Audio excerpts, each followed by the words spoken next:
Terungkap, Ibunda Gaga Muhammad yang cukur bondol rambut Laura Anna. Fakta baru mengenai kasus Laura Anna semakin melebar. Kakak mendiang Laura, Greta Iren baru-baru ini membeberkan soal sikap Ibunda Gaga Muhammad yang membuatnya kesal, termasuk memangkas rambut Laura Anna.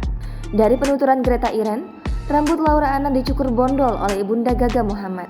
Greta juga mengungkapkan bahwa di kepala Laura juga terdapat beberapa luka hingga berdarah, tapi Ibunda Gaga berkata bahwa itu hanya luka lecet. Greta juga geram karena pihak Gaga membahas visum dan membandingkan luka yang dialami Laura dengan Gaga.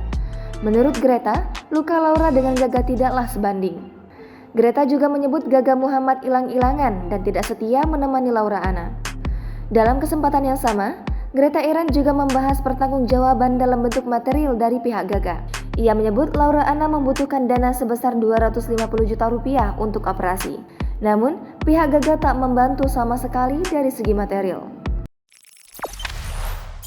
Jangan lupa subscribe, share, komen, dan like ya!